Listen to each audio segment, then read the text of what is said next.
আশা করি তোমরা সকলেই ভালো আছো। কোভিড-19 কারণে বাংলাদেশের সকল স্তরের শিক্ষা প্রতিষ্ঠান বন্ধ রয়েছে, যার ফলে শিক্ষা কার্যক্রম বন্ধ রয়েছে। সে কারণে অত্র কলেজের অধ্যক্ষ জনাব মুখলিসুর রহমান আকন্দ স্যারের আন্তরিক প্রচেষ্টায় অনলাইন ক্লাস কার্যক্রম চালু হয়েছে। সেই অনলাইন ক্লাস থেকে তোমাদের সকলকে স্বাগত জানাচ্ছি। আমি বিমল দাস, প্রভাষক, যুক্তিবিদ্যা, মোহনগঞ্জ মহিলা কলেজ। প্রিয় শিক্ষার্থীবৃন্দ, আজ আমরা আলোচনা করব অবৈধ অনুমানের প্রকার। শিক্ষার্থীবৃন্দ, লক্ষ্য করো, আমরা এখানে লিখছি অবরূঢ় অনুমানের প্রকার। অবরূঢ় অনুমানকে প্রথমত দুভাগে ভাগ করা হয়, যথা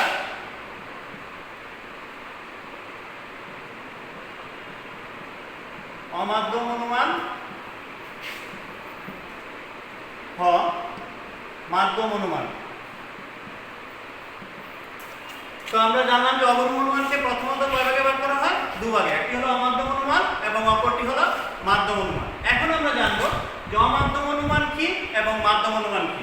অমাধ্যম অনুমানের সংজ্ঞাটা হলো যে অনুমানে একটিমাত্র আশ্রয় বাক্য থেকে সিদ্ধান্তটি সরাসরি অনুমিত হয় তাকে বলা হয় অমাধ্যম অনুমান। আমরা একটি উদাহরণ দিচ্ছি। আমি লিখলাম সকল মানুষ হয় মরণশীল। আমরা সবাই মরব, এই বৈশ্বিক মহামারীতে অসংখ্য মানুষ মারা যাচ্ছে। সুতরাং কিছু মরণশীল জীব হয় মানুষ। তাহলে প্রিয় শিক্ষার্থীবৃন্দ, লক্ষ্য করো, আমরা বলছিলাম যে সংজ্ঞায় যে একটিমাত্র আশ্রয় বাক্য থেকে সিদ্ধান্তটি সরাসরি অনুমিত হবে। তাহলে এটা হলো আশ্রয় বাক্য এবং এটা হলো সিদ্ধান্ত। ঠিক আছে, ক্লিয়ার? তাহলে আমাদের সংজ্ঞা এবং উদাহরণের সাথে বিষয়টি পরিষ্কার হয়ে গেছে যে এখানে আশ্রয় বাক্য সংখ্যা একটি এবং সিদ্ধান্ত তো তোমরা বুঝতে পারছো। সুতরাং দিয়ে আমি লিখছি যে কিছু মরণশীল জীব হয় মানুষ। এবং এখানে একটু লক্ষ্য করো যুক্তিটাতে যে এখানে এ লিখছি আর এখানে আই লিখছি। এটা লেখার একটা কারণ আছে, কিন্তু আমরা জানি যে যুক্তিবাক্য চারটি, যথা এ, ই, আই এবং ও যুক্তিবাক্য। মোট যুক্তিবাক্য কয়টি? চারটি। তার মধ্যে আমরা এখানে লিখলাম কোনটা?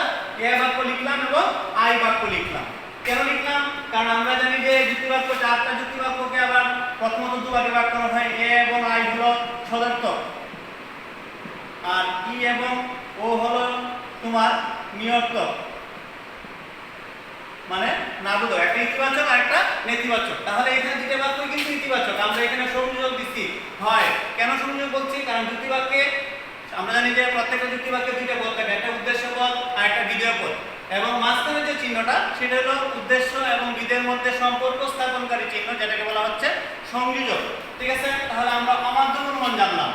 এরপরে আসি আমরা মাধ্যম অনুমান। মাধ্যম অনুমান কি? মাধ্যম অনুমানের সংজ্ঞাটা হলো অমাধ্যমের ঠিক উল্টোটা। অমাধ্যম অনুমান বলছিলাম যে একটি মাত্র আশ্রয় বাক্য থাকবে, আর এখানে হলো যে অবরূঢ় অনুমানে একের অধিক আশ্রয় বাক্য থেকে সিদ্ধান্তটি অনুমিত হয় তাকে বলা হয় মাধ্যম অনুমান। তাহলে একটু লক্ষ্য করো যে আমরা প্রথমে বলছিলাম একটি মাত্র, আর এখন বলা হচ্ছে একের অধিক আশ্রয় বাক্য থেকে সিদ্ধান্ত অনুমিত হয়। তাহলে মাধ্যম অনুমানের উদাহরণটা যদি আমরা দিই, এইভাবে লিখলাম সকল মানুষ হয় মরণশীল, সকল রাজা হয় মানুষ, সুতরাং সকল রাজা হয় মরণশীল। এখানে দেখো আশ্রয় বাক্যের সংখ্যা দুটি আর এখানে তিন নাম্বারটা হলো সিদ্ধান্ত। তার মানে এটা ঠিক উল্টোটা। এটা এখানে ছিল একটি মাত্র আশ্রয় বাক্য আর এখানে হচ্ছে কি তিনটি আশ্রয় বাক্য। তাহলে এই যুক্তিবাক্য, এই যে আমরা এখানে দেখতেছি প্রত্যেকটাকে বলা হয় যুক্তিবাক্য আর তিন নাম্বারটা হলো সিদ্ধান্ত। তাহলে এখানে আমরা সকল দিয়ে লিখছি, এখানেও সকল দিয়ে লিখছিলাম এবং এখানে সংযোগ ধাবোধক, মানে তিনটা বাক্যই কিন্তু ইতিবাচক বা সদর্থক। তাহলে এখানে আমরা লিখবো এ, এ এবং এ। তার মানে তিনটা বাক্য এ বাক্য। এখন এখানে লক্ষ্য করো যে এখানে প্রত্যেকটা পদ দুইবার করে ব্যবহৃত হয়েছে। মানুষ আছে দুইবার, মরণশীল আছে দুইবার, আর রাজাও আছে দুইবার। তার মানে এটি হলো মাধ্যম অনুমানের একটি যুক্তি। এবং আমরা জানি যে মাধ্যম অনুমানের একটি যুক্তিতে তিনটি পদ থাকে, পদ তিনটা কি কি? প্রধান পদ, অপ্রধান পদ এবং মধ্যপদ বা হেতুপদ। আর এখানে কিন্তু তোমার পদ আছে কিন্তু সম্পর্ক স্থাপনকারী আমরা জানি যে মাধ্যম অমাধ্যম মানে হলো মাধ্যমহীন, যেখানে অন্য বাক্যকে মাধ্যম হিসেবে ব্যবহার করা হচ্ছে না। তাহলে আমরা অমাধ্যম জানলাম এবং মাধ্যম জানলাম। এখন যদি বলা হয় একটা প্রশ্ন আসে এরকম, তো তাহলে অমাধ্যম এবং মাধ্যমের মধ্যে পার্থক্যটা কি? মূলত পার্থক্যটা হলো তোমরা নিজেরাই একটু খেয়াল করলে পারবে যে আমরা এক নম্বর পার্থক্যটা বলতে পারি যে অমাধ্যম অনুমানে একটি মাত্র আশ্রয় বাক্য থেকে সিদ্ধান্ত অনুমিত হয়, আর মাধ্যম অনুমানে কি করা হয়? একের অধিক আশ্রয় বাক্য থেকে সিদ্ধান্ত অনুমিত হয়। ক্লিয়ার? এক নম্বর পার্থক্য। দুই নম্বর পার্থক্যটা আমরা বলতে পারি যে অমাধ্যম অনুমানে যুক্তি বাক্যের সংখ্যা দুটি, এই যে একটা এবং দুইটা মানে দুটি, আর মাধ্যম অনুমানে যুক্তি বাক্যের সংখ্যা তিনটি। ঠিক আছে, আমরা তাহলে কয়টা পার্থক্য বললাম? দুইটা। আমরা আরেকটা পার্থক্য বলতে পারি যে অমাধ্যম অনুমানে জানা থেকে অজানায় গমনের কোনো সুযোগ নেই। কারণ আমরা জানি যে অনুমান মানে কি? অজানায় গমন থাকবে, কিন্তু আমরা এখানে দেখতে পাচ্ছি যে আসলে এখানেও মানে অজানায় গমন নেই। একই বাক্যকে আমরা একটু ভিন্নভাবে উল্লেখ করছি মাত্র। আর এখানে দেখো আমরা লিখছি সকল মানুষের মননশীল, সকল রাজা হয় মানুষ, সুতরাং সকল রাজা হয় মননশীল। তার মানে আমরা একটা নতুনে গমন করলাম, আমরা অজানায় গমন করলাম। তাহলে এই হলো মূল পার্থক্য। এর জন্য অমাধ্যম অনুমানকে খাঁটি অনুমান বলা হয় না, আর মাধ্যম অনুমান একটি খাঁটি অনুমান। ঠিক আছে, এখন আমরা আলোচনা করবো অমাধ্যম এবং মাধ্যম গেল। এখন আমরা আলোচনা করবো হলো তোমার অমাধ্যম অনুমানকে আবার ভাগ করা হয়েছে। অমাধ্যম অনুমানকে 10 ভাগে ভাগ করেছেন যুক্তিবিদরা। এর মধ্যে প্রথম শাখাটি হলো আবর্তন, যেটি অমাধ্যম অনুমানের একটি গুরুত্বপূর্ণ শাখা। আবর্তন, তাহলে আবর্তন অমাধ্যম অনুমানের প্রথম শাখা হলো কি? আবর্তন, যার ইংরেজি প্রতিশব্দ হলো কনভার্সন। এখন তাহলে আবর্তন কি বা আবর্তন কাকে বলে? আবর্তনের সংজ্ঞাটা হলো এরকম যে অমাধ্যম অবরূপ অনুমানে কোন প্রদত্ত বাক্যের উদ্দেশ্য ও বিধেয়ের পারস্পরিক স্থান পরিবর্তন করে গুণ অপরিবর্তিত রেখে একটি নতুন সিদ্ধান্ত বাক্য স্থাপন করা হয়, তাকে বলা হয় আবর্তন। তাহলে আমরা কি বলছি? যে উদ্দেশ্য বিধেয়ের স্থান পরিবর্তন হবে। এখানে দেখো, লক্ষ্য করো, এই বাক্যটাতে উদ্দেশ্য ছিল কি? মানুষ, আর এখানে কি হয়েছে? বিধেয় হয়েছে। দ্বিতীয় যে এখানে মরণশীল ছিল, আশ্রয় ছিল মরণশীল, এটা কোথায় আসছে? উদ্দেশ্য আসছে। তার মানে কি? এখানে আমরা লক্ষ্য করছি, আমরা যে সংজ্ঞাটা বলছি যে উদ্দেশ্য এবং বিধেয়ের স্থান পরিবর্তন হবে। এখানে ছিল মানুষ, এটা কি গিয়েছে? এখানে বিধেয় হয়েছে, আর এখানের বিধেয়টা এখানে গিয়েছে উদ্দেশ্য হিসেবে আসছে। তার মানে আমার কথার সাথে মিল আছে। এবং আমরা আরেকটি কথা বলছিলাম যে গুণও পরিবর্তিত থাকে। তাহলে গুণ মানে কি? আমরা জানি যে গুণ মানে হলো যুক্তিবাক্য, একটা যুক্তিবাক্যের হলো তোমার এ এবং আই। আমরা আগে বলতে এখানে লিখছি আমরা এ এবং আই হলো সদর্থক এবং ইও এবং ও হলো কি? নিয়র্থক। মানে বাক্য আশ্রয় বাক্য যদি সদর্থক হয়, সিদ্ধান্তটি কি হবে? সদর্থক হবে। এবং আশ্রয় বাক্য যদি নিয়র্থক বা নেতিবাচক হয়, সিদ্ধান্তটিও নিয়র্থক বা নেতিবাচক হবে। তাহলে ক্লিয়ার বিষয়টা? এরপর আসি আমরা, তাহলে আবর্তন আমরা জানলাম, আবর্তনে কি হয়, কি কি হয় জানলাম। এখানে আরেকটি কথা আছে যে আবর্তন প্রক্রিয়ায় আশ্রয় বাক্য যেটা, এটার একটা নাম আছে, সেই নামটা কি? আবর্তন আশ্রয় বাক্যকে বলা হয় আবর্তনীয়। আবর্তনীয়। আর সিদ্ধান্ত বাক্যটিকে বলা হয় আবর্তিত। তাহলে এখন যদি জ্ঞানের প্রশ্ন করা হয় যে আবর্তন প্রক্রিয়া আশ্রয় বাক্যটির নাম কি? আবর্তন প্রক্রিয়া আশ্রয় বাক্যটির নাম হলো আবর্তনীয়, এবং আবর্তন প্রক্রিয়ায় সিদ্ধান্ত বাক্যটিকে কি বলা হয়? আবর্তিত। এবার আসি আমরা, আবর্তনের জন্য যুক্তিবিদগণ 4টি নিয়মের উল্লেখ করেছেন। কয়টি নিয়ম উল্লেখ করেছেন? 4টি। তাহলে আমরা এখানেও একটা প্রশ্ন করতে পারি যে আবর্তন প্রক্রিয়ার কয়টি নিয়ম? 4টি নিয়ম। প্রথম নিয়মটা কি? প্রথম নিয়মটা হলো, এখানে আমরা উদাহরণটা লক্ষ্য করলেই পারবো। প্রথম নিয়মটা হলো হচ্ছে আবর্তনের বা আশ্রয় বাক্যের উদ্দেশ্য পদ সিদ্ধান্তে বিধেয় হবে। তাহলে এক নম্বর নিয়মটা কি? যে আশ্রয় বাক্যের উদ্দেশ্য পদ সিদ্ধান্তে কি হবে? বিধেয় হবে। দুই নম্বর নিয়মটা হলো আশ্রয় বাক্যের বিধেয় পদ সিদ্ধান্তে উদ্দেশ্য পদ হবে। দুইটা নিয়ম ক্লিয়ার। 3 নম্বর নিয়মটা হলো আশ্রয় বাক্য ও সিদ্ধান্তের গুণ অপরিবর্তিত হবে। মানে আশ্রয় বাক্য যদি সদর্থক হয়, সিদ্ধান্তটিও সদর্থক হবে, এবং আশ্রয় বাক্য যদি নিয়র্থক বা নেতিবাচক হয়, সিদ্ধান্তটিও নিয়র্থক বা নেতিবাচক হবে। তাহলে 3টা নিয়ম আমরা আলোচনা করছি। আরেকটা নিয়ম, 4 নম্বর নিয়মটা হলো যে আশ্রয় বাক্যের যে পদ ব্যাপ্য নয়, তাকে সিদ্ধান্তে ব্যাপ্য করা যাবে না। এই নিয়মটা একটু কঠিন, এখানে আমাদেরকে বুঝতে হবে, ব্যাপ্যতাতে যেতে হবে। আমরা পদের ব্যাপ্যতা করে আসছি, তোমাদের মনে আছে কিনা জানি না। পদের ব্যাপ্যতা সম্পর্কে সম্পর্কে আমরা জানি যে যুক্তিবিদ সুইনবার্ন একটা সূত্র দিয়েছিলেন। সূত্রটা কি? যে A S E B I N O P. লক্ষ্য করো যে আমরা জানি যে চারটা যুক্তিবাক্য এ ই আই এবং ও।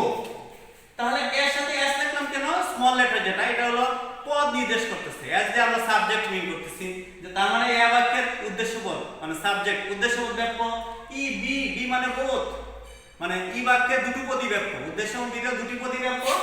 আই এন এন মানে নাম, দুটোই না, তার মানে আই বাক্যের কোনো পদী ব্যাপ্য না। ও পি পি মানে প্রিডিকেট, ও বাক্যের বিধেয় পদ মানে প্রিডিকেট ব্যাপ্য। তাহলে আমরা বুঝতে পারলাম যে আমরা ব্যাপ্যতার সূত্রটা আমাদের মনে আছে এবং এটা আমাদেরকে খেয়াল রাখতে হবে। তার মানে আবর্তন করতে গেলে আমাকে কয়টা প্রক্রিয়া মনে রাখতে হচ্ছে? প্রথমত যুক্তিবাক্য মনে রাখতে হচ্ছে, এবং যুক্তিবাক্য কোন দুইটা সার্বিক বাক্য, কোন দুইটা সদর্থক বাক্য, এগুলো মনে রাখতে হচ্ছে। আবার কি মনে রাখতে হচ্ছে? ব্যাপ্যতা মনে রাখতে হচ্ছে। আসলে এই আবর্তন প্রক্রিয়াটা কিন্তু একটা নিয়মে আবদ্ধ। তুমি যদি নিয়মটা না বুঝো তাহলে তুমি পারবে না। নিয়মটা বুঝলে, উদাহরণের সাথে নিয়মটা মিললে কিন্তু তোমাকে আর মুখস্থ করতে হবে, এবং এটা একটু অ্যাটেনটিভ হতে হবে। অ্যাটেনটিভ হলেই তুমি পারবে। ঠিক আছে? তাহলে আমরা কি জানলাম? যে আবর্তন কাকে বলে জানলাম, আবর্তনের নিয়ম কয়টি এটা জানলাম। এখন আমরা আরেকটা বিষয় আছে, সেটা কি? যে আবর্তনের কি আবার প্রকার আছে। আবর্তনের প্রকার। আবর্তন, তাহলে আবর্তন কয় প্রকার? দুই প্রকার। একটি হলো সরল আবর্তন,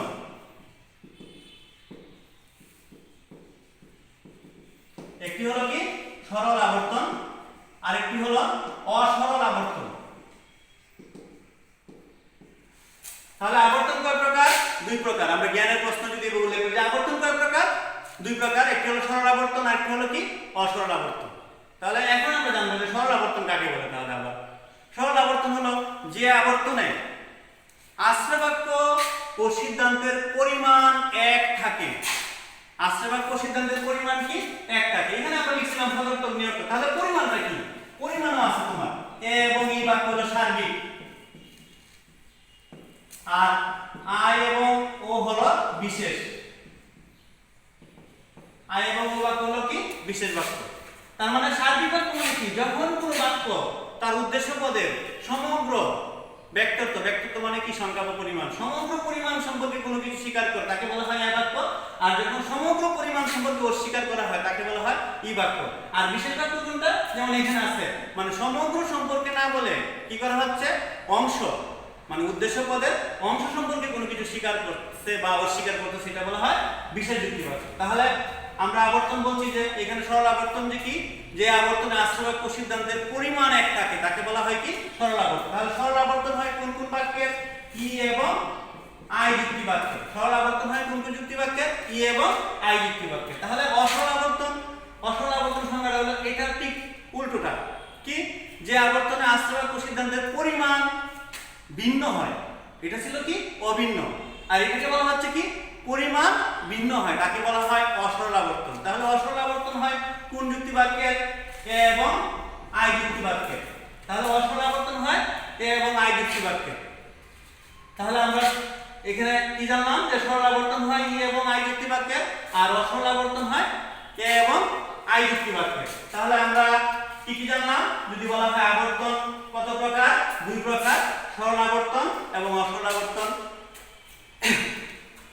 এখন আমরা জানবো যে এই যে চারটা নিয়ম, সেই চারটা নিয়মকে চারটা যুক্তি বাক্যের উপর প্রয়োগ করে আমরা কোন বাক্যের আবর্তন, কোন বাক্য পাই, সেটা আমরা জানবো। তাহলে এ বাক্যের আবর্তন,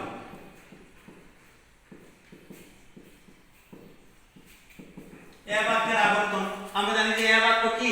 একটি সদর্থক যুক্তি বাক্য। এখন এই বাক্যটাকে যদি আমরা আবর্তন করি তাহলে আমাকে কি করতে হবে? সদর্থক করতে হবে। কারণ আমরা আবর্তন প্রক্রিয়া 3 নম্বর নিয়মটা কি বলছিলাম? 3 নম্বর নিয়মটা বলছিলাম যে গুণগত দিক এক থাকবে, অর্থাৎ আশ্রয় বাক্য যদি সদর্থক হয় সিদ্ধান্তটিও সদর্থক হবে। তাহলে গুণগত দিকটা এক রাখতে গেলে আমাকে এ বাক্য থেকে হয় এ বাক্য করতে হবে, না হয় আই বাক্য করতে হবে। এখন আমি এ বাক্য থেকে এ বাক্য করতে পারি না। এখন কেন পারি না? যদি আমি এ বাক্য থেকে এ বাক্য করি তাহলে আবর্তনের 4 নম্বর নিয়মটাকে লঙ্ঘন করা হয়। 4 নম্বর নিয়মটা কি ছিল? যে আবর্তনে যে পদ আশ্রয় বাক্যে ব্যাপ্য নয় তাকে সিদ্ধান্তে ব্যাপ্য করা যাবে না। তাহলে আমরা দেখতে পাচ্ছি এখানে যদি আমরা একটু চেঞ্জ করি, যে আমি লিখলাম এখানে ছিল সকল মানুষে মননশীল, আমি লিখলাম সকল মননশীল জীব হয় মানুষ। এখানে এই যুক্তিটা কিন্তু তোমার ইনভ্যালিড। কেন ইনভ্যালিড? কারণ আমরা জানি যে এ বাক্যের উদ্দেশ্য অব্যক্ত। এই যে এখানে লিখছি সাবজেক্ট, এই উদ্দেশ্য অব্যক্ত, বিধেয়টা অব্যক্ত। কারণ 4 নম্বর নিয়মটা ছিল যে পদ আশ্রয় বাক্যে ব্যক্ত নয়, কারণ আবর্তন উদ্দেশ্য বিধেয় স্থান পরিবর্তন হচ্ছে, তাহলে এই স্থান পরিবর্তন হওয়াতে অব্যক্ত পদটা এখানে এসে কিসে ব্যক্ত হয়ে গেছে, যা আবর্তনের 4 নম্বর নিয়মের পরিপন্থী বা বিরোধী। এর জন্য আমরা এ বাক্যের আবর্তিত রূপ এ বাক্য করতে পারি না। কিন্তু যদি আমি আই বাক্য করি, তাহলে সেই নিয়মের কোনো সমস্যা হয় না। কেন সমস্যা হয় না? কারণ আমরা এখানে লিখছি আই এন মানে নান, আই বাক্য তার কোনো পদকেই ব্যক্ত করে না, সেহেতু 4 নম্বর নিয়মের কোনো সমস্যা হয় না। কিন্তু আর 3টা নিয়মের একবারে 3টা নিয়মকে অনুসরণ করা হয়। উদ্দেশ্য বিধেয় হইছে, বিধেয়টা উদ্দেশ্য হইছে এবং গুণগত দিকটা এক আছে। এবং 4 নম্বর নিয়মটাও কি, যে এখানে কোনো নিয়মের সমস্যা হয় না। তাহলে এ বাক্যের বৈধ আবর্তিত রূপ কি হবে? আই যুক্তি বাক্য।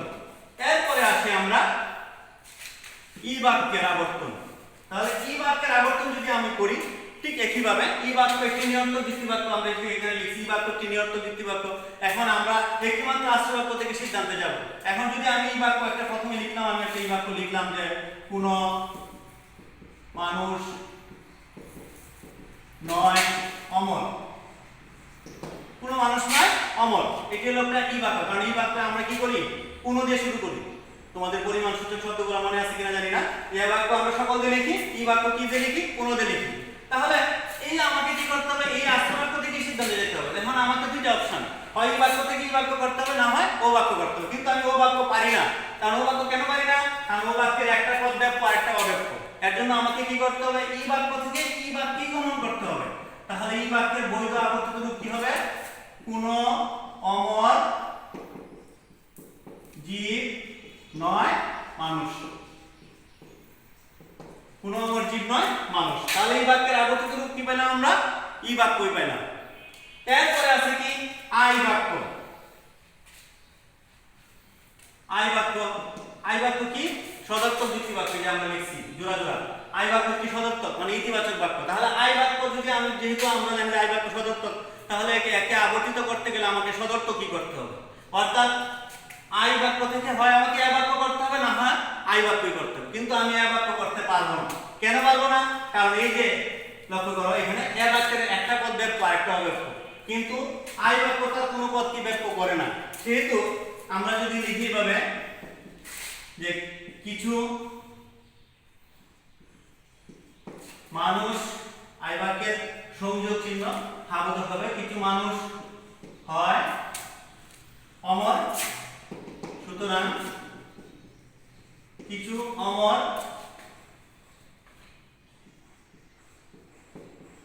ব্যক্তি হয় মানুষ। তাহলে এখানে দেখো উদ্দেশ্যটা বিধেয় হইছে, বিধেয়টা উদ্দেশ্য হইছে এবং গুণগত দিক হয়ে আছে হাবোধক এবং 4 নম্বর নিয়মটা কি ছিল? অব্যক্ত পদ ব্যক্ত হবে না। তার মানে এখানে 4 নম্বর নিয়মের কোনো সমস্যা হইছে না। ঠিক আছে, ক্লিয়ার? এরপরে আছে কি আমার আরেকটা বাক্য আছে, এ বাক্য পাইলাম। এ বাক্যের আবর্তিত রূপ আমরা কি পাইলাম? আই বাক্য। ই বাক্যের কি পাইলাম? ই বাক্য। আই বাক্যেরও পাইলাম আমরা কি? আই বাক্য। পরবর্তীতে আসছে ও বাক্য, ও বাক্যের আবর্তন। এখন লক্ষ্য করি যে আমরা এদিকে আবার চলে আসি পুরায়, যে ও বাক্য কি? নিয়ন্ত্রক মানে নেতিবাচক যুক্তি বাক্য। এখন যদি আমি ও বাক্য থেকে আবর্তিত করি, তাহলে আমাকে ই বাক্য করতে হবে, আর না হয় ও বাক্যই করতে হবে। কিন্তু আমি ই বাক্য করতে পারি না, কারণ ই বাক্য তার কি? দুইটা পদকে ব্যক্ত করে, আর ও বাক্য কি করে? একটা পদকে ব্যক্ত করে। এর জন্য যদি আমি ই বাক্য করি, তাহলে অব্যক্তটা, তাই না, অব্যক্তটা এসে কি হবে? ব্যক্ত হয়ে যাবে। কিন্তু যদি আমি ও বাক্য থেকে ও বাক্য করি, তাহলেও কি হয়? সমস্যা হয়। আমরা একটা ও বাক্য লিখছি, কিছু মানুষ নয় যুক্তিবিদ। আমরা জানি আসলে অনেক মানুষ যুক্তিবিদ না, অনেকেই ইলজিক্যাল আচরণ করতেছে, এখন স্বাস্থ্যবিধি মেনে চলতেছে না এই বৈশ্বিক মহামারীতে।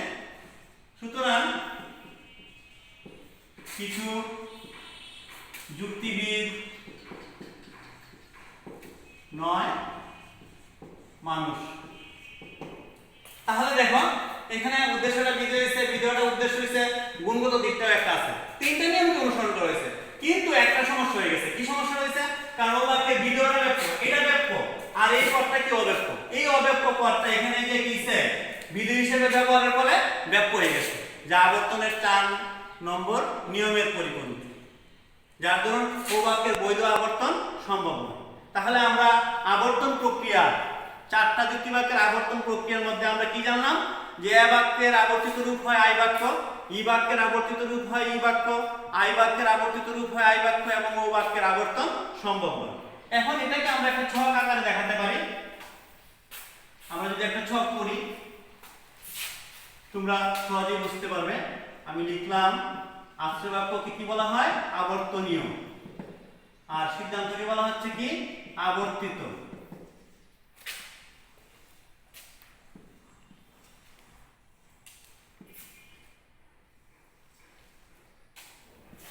এ ই আই ও। তাহলে এ বাক্যের আবর্তিত রূপ আমরা কি পাইছিলাম আই বাক্য। একটু খেয়াল করো, ই বাক্যের আবর্তিত রূপ কি পাইছি ই বাক্য, আই বাক্যের আবর্তিত রূপ কি পাইছি আই বাক্য, আর ও বাক্যের আবর্তন সম্ভব নয়, মানে ও বাক্যের বৈধ আবর্তন সম্ভব নয়। ঠিক আছে, তাহলে এই ছকটা দেখে আমরা সহজেই বুঝতে পারতেছি যে কোন বাক্যের কোন আবর্তিত রূপ হয়। ঠিক আছে, তাহলে প্রিয় শিক্ষার্থীবৃন্দ, আশা করি তোমরা এই ক্লাসটি যদি তোমরা মনোযোগ দিয়ে দেখো তাহলে উপকৃত হবে। পরিশেষে আমি শুধু তোমাদের এটুকু বলবো যে স্বাস্থ্যবিধি মেনে চলবে, নিজে সুস্থ থাকবে এবং পরিবারের অন্য সদস্যদের স্বাস্থ্যবিধি মেনে চলার জন্য উপদেশ দিবে বা সহযোগিতা করবে আশেপাশের মানুষদেরকেও। আবার দেখা হবে, সেই পর্যন্ত সবাই ভালো থাকবো, সুস্থ থাকবো, সুন্দর থাকবো। Good bye.